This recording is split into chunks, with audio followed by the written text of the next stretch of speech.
Tom Cameron Quaid. Scott Huntley. David Brainerd. John Chen. Tom Brokaw. Giving thanks. In New Orleans, those who lost so much to Hurricane Katrina express their gratitude for what they do have this Thanksgiving. Celebrations today all across the country, while at the world's most famous Thanksgiving parade, a big balloon creates a big problem in Times Square.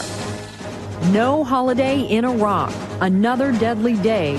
Still, Americans in uniform try to find some time for holiday traditions. And in the crosshairs, a big controversy in Big Sky Country, an American icon hunted again. From NBC News World Headquarters in New York, this is NBC Nightly News with Brian Williams. Substituting tonight, Campbell Brown. Good evening and happy Thanksgiving, everyone. It is a different kind of Thanksgiving Day for the victims of Hurricane Katrina. It's a day many have spent reflecting on their old lives and embracing new lives. Families who have been uprooted are still gathering wherever they can and however they can. Many celebrating this holiday in the tiny government-issued trailers they now call home, and still coming up with many reasons to be thankful this year. With the latest now on Thanksgiving along the hurricane-ravaged Gulf Coast, here's NBC's Martin Savage in New Orleans. For our friends who have opened their hearts to supply food on our table and clothes on our backs. All along the Gulf Coast, and we look forward to our dreams of the future. People counted their blessings. To put it in words, a miracle that we all here today. Even as many still try to count the cost of what's lost. In Chauvin, Louisiana, everyone at this Thanksgiving table was left homeless by Katrina. God says he'll provide your needs. I had food, water, shelter. For many, this holiday, deep in tradition, was celebrated in untraditional ways.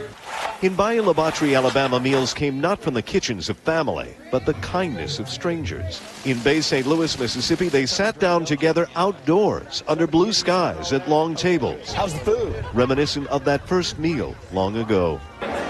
In New Orleans, at a mass meal downtown, first responders and recovery workers mixed with residents. Together in the city that has come to be the symbol of suffering, they danced. Even far from the region, holiday tables had many new faces. In Atlanta, at the annual meal to feed the hungry and homeless, the usual number was swelled by Katrina and Rita evacuees. We miss Mississippi. But others had no big meal. Brian Washington still has too much to do. At his devastated New Orleans East home, he was haunted by Thanksgiving's past. That driveway over there, we'll have about, there'll be 4 cars. People here coming, over, family. Cooking to be going on in the kitchen? Cooking inside, cooking outside. Alonzo Moore spent 3 days trapped in his attic after Katrina. Ask him if he's thankful, and he laughs. I'm alive. God knows I'm alive. I should be dead. I should have died in this, but I didn't. You have to excuse me. It's been rough. In the tortured wake of twin disasters, they are grateful. But this Thanksgiving is no holiday from heartache. Martin Savage, NBC News, New Orleans.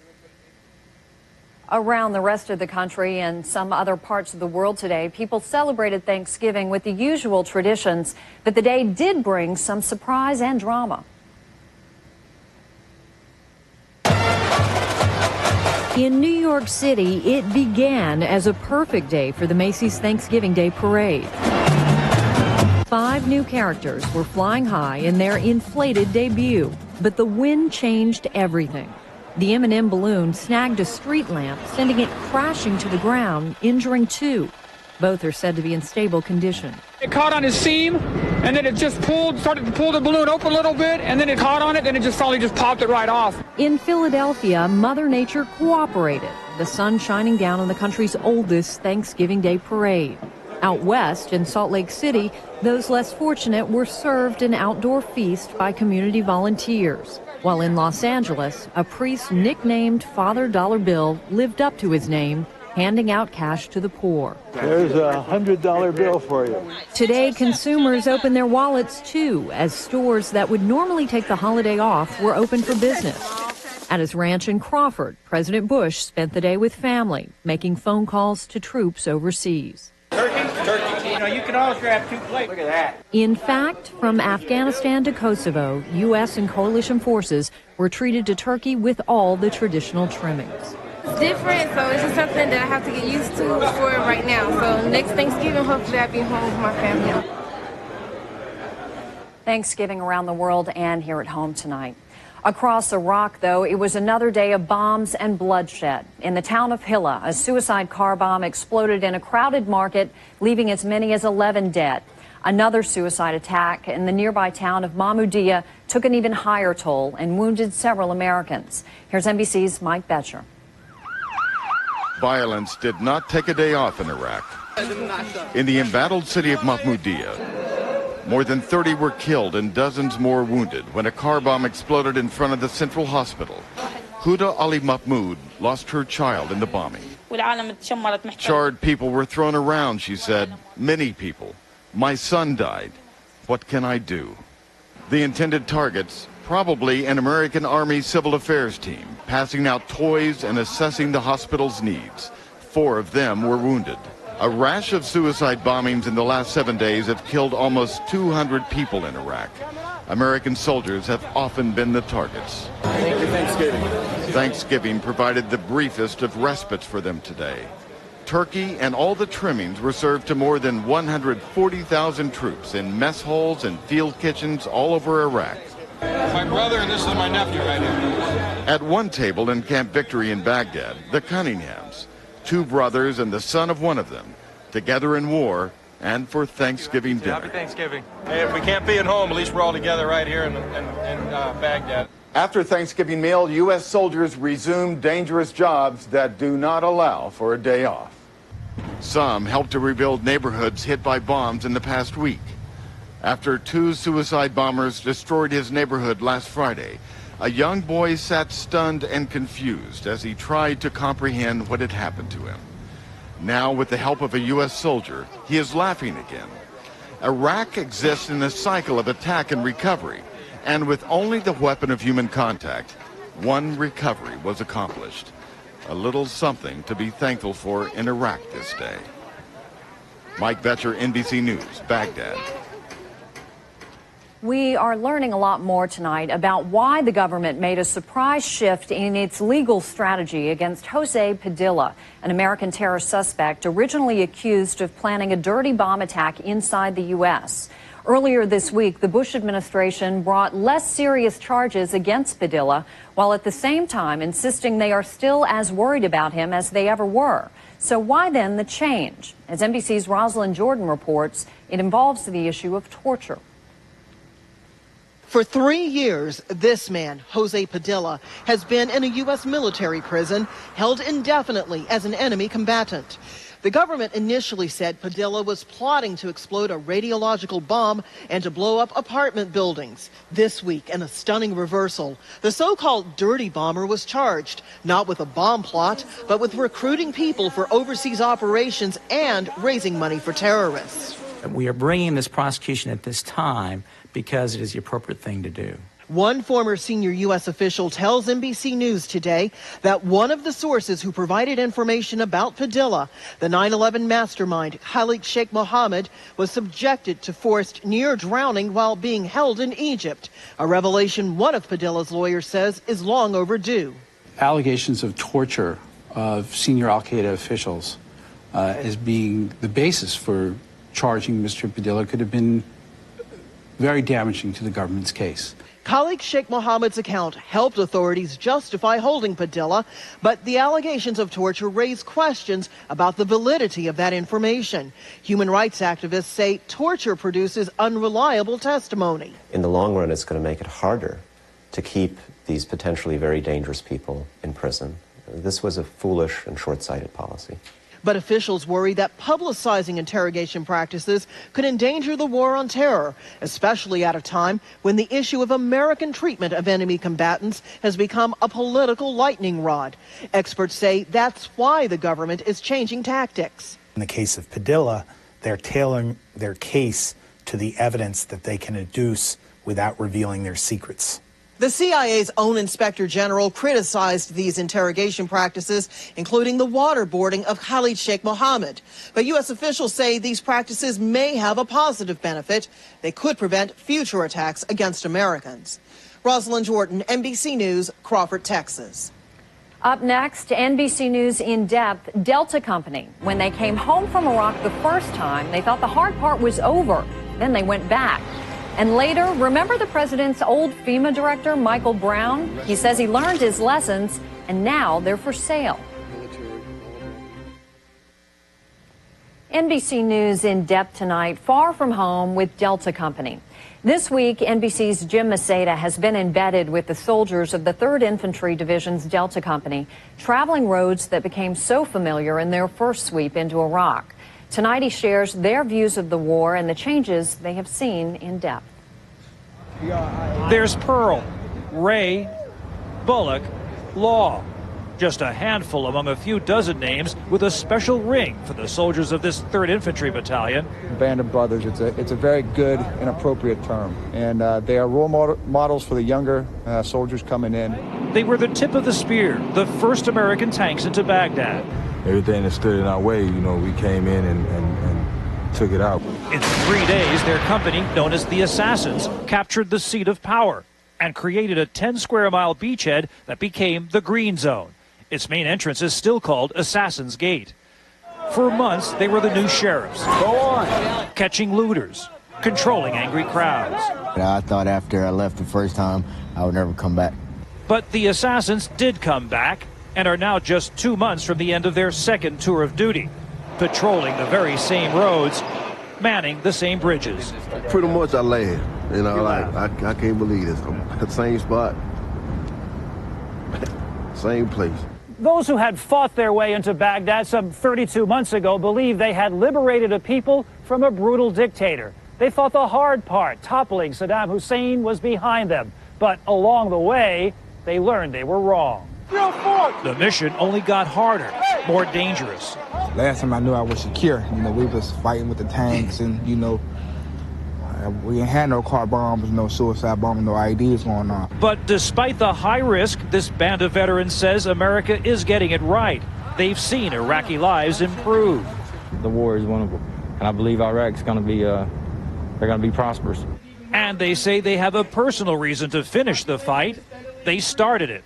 I don't want to get pulled out and then gets out of control again over here, and we have to come right back and probably, do another 2003 run. We ask thee to bless and watch over this special day. Today, the unit marked Thanksgiving with prayers for fallen comrades and a turkey feast. But then it was back on patrol, looking now for an invisible enemy. We want everything to move fast when we want it to get it over with and go back to living our everyday lives. But wondering how many more Thanksgivings will be like this. Jim Maceda, NBC News, Baghdad. When we come back, the renowned bison of Yellowstone. Some are fair game again, but should they be? The man who was vilified over his handling of the Hurricane Katrina disaster says he's learned valuable lessons. So valuable, in fact, he's decided to sell them. We're talking about Michael Brown, the former head of FEMA, who took such heavy fire he ultimately had to resign. Well, now Brown is moving back to Colorado and starting a consulting firm to help others avoid the mistakes that did him in. Brown tells the Rocky Mountain News that people are curious, asking, quote, "My gosh, what was it like? The media just really beat you up. You made mistakes. I don't want to be in that situation. How do I avoid that? If I can help people focus on preparedness," he says, "I hope I can help the country in some way." Brown says he already has several clients willing to pay for his expertise. And when asked how his friends and family coped with the criticism leveled at him, he said, quote, "My advice to them was turn off the television." Their home is a limited range within Yellowstone National Park, and now when they wander off that range, they are fair game for a select group of hunters. So far, 6 bison have been killed in the first hunt of these animals in more than a decade. NBC's Roger O'Neill was there during the huge public outcry over the last hunt. He reports tonight on the latest as the bullets fly in Montana. They are national icons. The Yellowstone bison herd. But those who leave the protection of the park this winter in search of food are, for the first time in 15 years, in the crosshairs of the hunter's rifle, as Montana tries again to show it's okay to hunt the buffalo. Hunting is a part of our heritage here in Montana. As with any wildlife species, you need to manage their population. But the Yellowstone bison are unique because these animals are descendants of the country's last free-roaming herd. At the turn of the century, only 23 were left, but now their numbers are approaching 5,000. That's too many for some. Complicating that, for years the herd has been infected with the disease brucellosis, which causes females to abort and causes panic in the state's billion-dollar cattle industry. Bob Sitz ranches near Yellowstone. If the cattle were to get a disease like that, that would be the end of our livelihood. But buffalo have never spread the disease to cattle in the wild, although elk have. Shooting bison, says animal rights activist Mike Neese, isn't the answer. Why do we look for another 50-cent bullet solution when basically it's not going to cure the brucellosis problem? So those buffaloes should be right over this edge, wouldn't you think? More than 6,000 hunters, including Montana's governor, applied for the 50 bison permits. Dee Lawbaugh shot a buffalo in 1989. A thrill? Yes, she says, but it also fed her family for 2 years. I know I only had one shot. I was lucky. Montana officials hope the public outrage of 15 years ago, when game wardens helped hunters shoot hundreds of bison, won't be repeated. A fairer hunt is promised this time. Still, Montana doesn't know if its heritage of hunting will again clash with the heritage of America's bison herd. Roger O'Neill, NBC News, Gardner, Montana. Up next, Thanksgiving isn't just about turkey and stuffing anymore. Some food for thought on this very American holiday. Right about now, you may be sitting back after enjoying your annual holiday feast. And while turkey may still be the main event, Thanksgiving meals are now taking on incredible cultural variations from the melting pot that is America. Here's NBC's Kevin Cork. At first glance, this may not look like Thanksgiving. A different smell, a different taste. But look again. It is indeed Thanksgiving Day at the Bombay Club in Washington, D.C. Well, you know, we wanted to be part of the tradition. Okay, so we wanted to serve turkey, but we wanted to do our way. So, restaurant owner Ashok Bajaj did. He says the idea came to him when customers begged him to stay open for the holiday.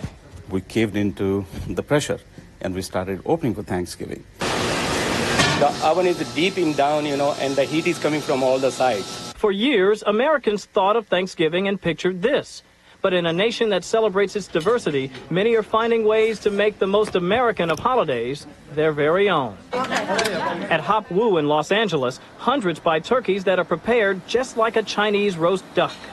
I used to buy American turkeys, but I didn't like no more, so I said, hey, let's try this one.